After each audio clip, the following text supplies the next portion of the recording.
வணக்கம். பரபரப்பு மீடியா செய்திகளுக்காக நான் நிரோஷன். பாகிஸ்தான் ராணுவம் அச்சத்தின் உச்சத்தில் உள்ளது. ராணுவ தலைமையகத்தில் தாக்குதல், ஒரு நிழல் நகர்ச்சி, ஒரு இருண்ட சத்தம். தாக்குதலின் பின் பாகிஸ்தான் ராணுவ உளவுத்துறை சேகரிக்கும் உளவு தகவல்கள் அவர்களுக்கு திகிலை அதிகரிக்கின்றன. அவற்றில் சில உளவு தகவல்களை இந்த காணொளியில் பார்க்க போகின்றோம். தாக்குதல்களின் பாணி, திட்டமிடல் பாணி எல்லாமே மாறியுள்ளது. இவை பழைய இயக்கங்களின் பாணி அல்ல. ராணுவத்தனத்தில் நன்கு பயிற்சி பெற்ற யாரோ தாக்குகிறார்கள். இவர்களின் பின்னணியில் இருப்பது ஏதாவது ஒரு நாடா, உளவுத்துறையா? தமிழில் மிக அரிதாகவே உள்ள ராணுவ புலனாய்வு என்ற விதத்தில் தயாரிக்கப்பட்ட காணொளி இது. 100% உளவுத்துறை தகவல்கள் மட்டும் பயன்படுத்தப்பட்டுள்ளன. அதை பார்ப்பதற்கு முன் எங்கள் சேனலை சப்ஸ்கிரைப் செய்து பெல் பட்டனையும் அழுத்தினால் நாம் தினமும் பதிவேற்றம் செய்யும் காணொளிகளை நீங்கள் தவறவிட மாட்டீர்கள்.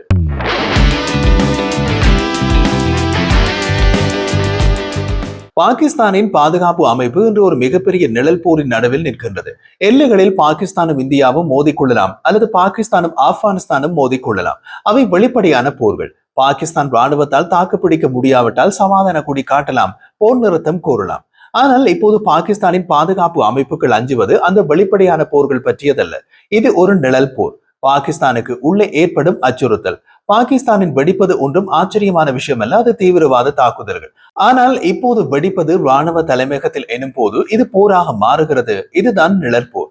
பெஷாவர் ராணுவ தலைமையகம் மீது நடந்த தாக்குதல் ஒரு தாக்குதல் மட்டுமல்ல, அது ஒரு நிழல் யுத்தத்தின் திரைநீக்கம். இது ஒரு நாட்டின் பாதுகாப்புக்கே சவாலாக மாறியுள்ள நிழற்போர். அந்த போரில் ஒரு வினாடி தவறே கூட ஒரு முழு நகரத்தை கிழித்து எறியக்கூடிய அளவு ஆபத்தானது. காரணம், ராணுவ தளங்களுக்குள் ஆயுத கிடங்குகள் உள்ளன, அங்கு வெடிப்பொருட்கள் உள்ளது. பாகிஸ்தான் இன்று சந்திக்கும் மிகப்பெரிய உண்மை, இந்த தாக்குதல்களை நடத்தும் நிழல் இயக்கங்கள் இனி பழைய ஆயுத குழுக்கள் அல்ல. இவை ராணுவ பாணியில் துல்லியமாக பயிற்சி பெற்ற தகவல் புலனாய்வு திறன் கொண்ட குழுக்கள். சிக்னல் நிழல்களை கவிழ்த்துவிடக்கூடிய திறன் கொண்ட புதிய தலைமுறை அமைப்புகள். இந்த மாற்றம் பாகிஸ்தானை எவ்வளவு ஆழமாக உலுக்கியுள்ளது என்பதை புரிந்து கொள்ள பெஷாவர் தாக்குதலின் பின்னால் நடந்த சம்பவங்களை அறிந்தாலே போதும். தாக்குதல் நடந்த வினாடி முதல் பாகிஸ்தானின் தலைநகர் இஸ்லாமாபாத் உட்பட அனைத்து ராணுவ தளங்களுக்கும் அவசர நிலை உஷார் உத்தரவு வழங்கப்பட்டது. இது பாகிஸ்தான் ராணுவ அமைப்புகளின் பாரம்பரிய நடைமுறை. ஆனால் இந்த முறை அந்த உத்தரவு வந்த வேகம் முன்னெப்போதும் இல்லாத அளவுக்கு தாமதமாக இருந்தது. காரணம், தகவல் தொடர்பில் ஏற்பட்ட உடைந்து போன சங்கிலிகள். இப்போதே இது பாகிஸ்தானுக்குள் தொடங்கியுள்ள மிகப்பெரிய அச்சுறுத்தலின் அறிகுறி. இந்த தாக்குதலை நடத்தியது பாகிஸ்தான் தாலிபான் அமைப்பு டிடிபி. அதனுடன் இணைந்து செயல்பட்டது IS இயக்கத்தின் கொராசன் பிரிவு ISK என்று நம்பப்படுகின்றது. ஆனால் அவர்கள் உரிமை கோரவில்லை. இரண்டு தரப்பும் சேர்ந்து செயல்பட்டால் அவர்களின் தாக்குதல் தன்மை முற்றிலும் மாறிவிடும்.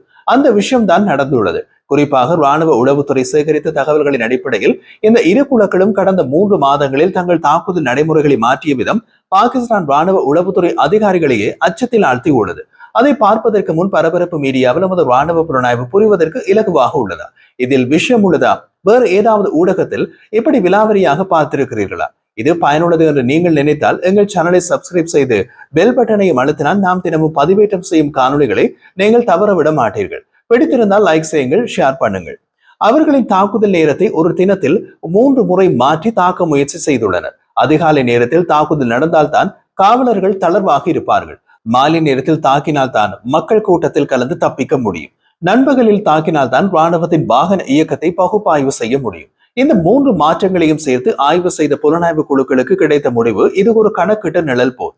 நுழைவு திசைகளும் முற்றிலும் மாறியிருக்கின்றன.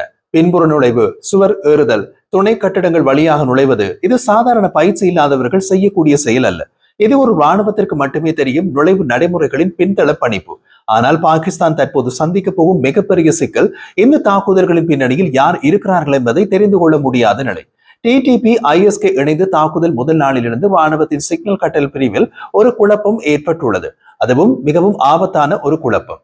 பெஷாவர் தாக்குதலின் உடனடியான பின்னணியில் சில முக்கிய ராணுவ அதிகாரிகள் பயன்படுத்திய தகவல் சாதனங்கள் 11 நிமிடங்களுக்கு முற்றிலும் செயலிழந்திருக்கின்றன.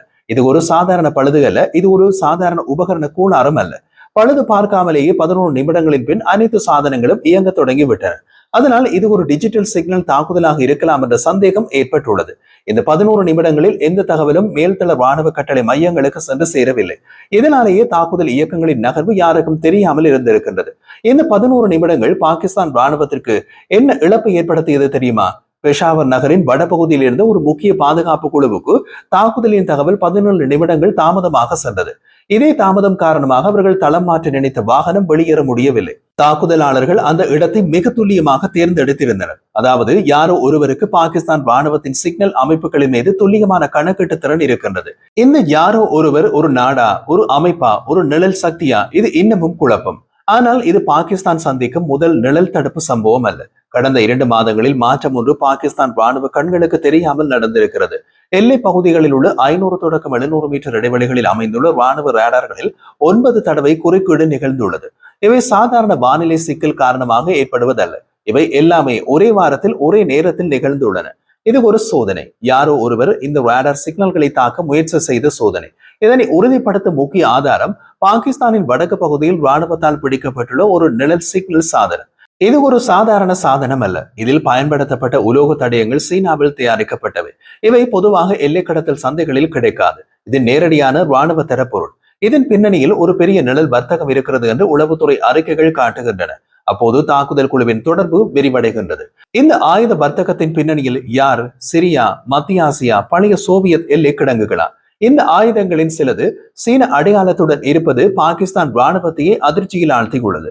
பாகிஸ்தான் மற்றும் சீனா நெருக்கமான நாடுகள். ஆனால் அந்த நெருக்கத்தை பயன்படுத்தி யாரோ ஒரு நிழல் வலையமைப்பு சீனாவிலிருந்து உயர்தர நிழல் ஆயுதங்களை பெறுகிறார்கள் என்பது ஒரு பெரிய எச்சரிக்கை. இந்த ஆயுதங்களை கடந்த 6 மாதங்களில் பாகிஸ்தானில் நடந்த தாக்குதல்களில் பெரும்பாலும் பயன்படுத்தப்படுகின்றன. உளவுத்துறையின் கைகளில் தற்போது உள்ளது மிக பயங்கரமான ஆவணம், சிவப்பு வரைபடம். இது பாகிஸ்தானின் எல்லை பகுதிகளில் உள்ள நிழல் வழித்தடங்களின் முழு வடிவம். இதில் மறைமுக நுழைவு பாதைகள், இரவு மலை வழித்தடங்கள், நிழல் சுரங்கங்கள், நகர நிழல்கள் அனைத்தும் துல்லியமாக குறிக்கப்பட்டுள்ளன.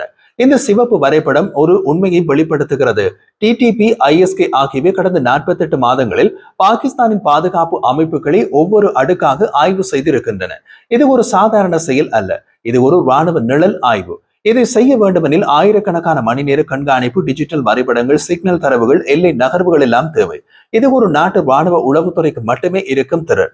அந்த நாடு யார்? இந்த நிழல் யுத்தத்தின் பின்னணியில் யார்? இதுதான் பாகிஸ்தான் ராணுவத்திற்குள் என்று பேசப்படும் மிகப்பெரிய கேள்வி.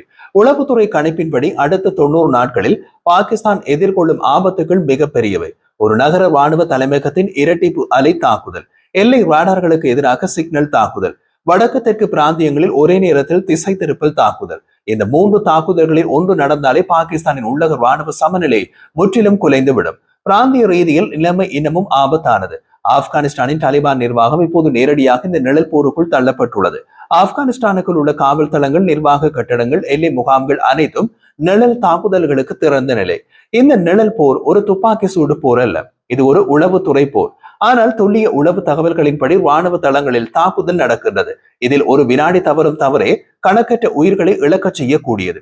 இப்போது நிலைமை எவ்வளவு ஆபத்தானது? பாகிஸ்தானின் ராணுவத்தில் உள்ள சில முக்கிய கட்டளை அதிகாரிகள் பயன்படுத்தும் தகவல் சாதனங்களில் மீண்டும் மீண்டும் நிழல் சிக்னல் தடுப்பு நிகழ்ந்து வருகின்றது. இது ராணுவத்தின் கட்டளை சங்கிலியே முற்றிலும் உடைத்துவிடும் ஆபத்தான நிலை. அது மட்டுமில்லை, கடந்த 3 வாரங்களில் பாகிஸ்தானின் முக்கிய நகரங்களில் நிழல் முகவர்கள் அதிகரித்துள்ளதாகவும் புலனாய்வு அறிக்கைகள் கூறுகின்றன. இவர்கள் யார்? எந்த அமைப்பை சேர்ந்தவர்கள்? இவர்கள் நகரங்களில் என்ன செய்கின்றார்கள்? யாரும் அறிய முடியவில்லை. இந்த நிழல் முகவர்களை பாகிஸ்தான் மக்கள் மத்தியில் உருவாகியுள்ள மௌன பயத்தை பயன்படுத்துகின்றனர். ஒரு மனிதர் சாலையில் நடக்கிறார். அவர் யார்? ஒரு சாதாரண தொழிலாளியா அல்லது ஒரு தாக்குதல் முகவரா? இதை மக்கள் யாரும் சந்தேகிக்காமல் வாழும் நிலை. இதுவே பாகிஸ்தானின் மிகப்பெரிய பலவீனம். இந்த அரங்கேற்றம் இன்னமும் தொடங்கிய பிறகுதான் உண்மையான நிழல் அலை வரப்போகின்றது.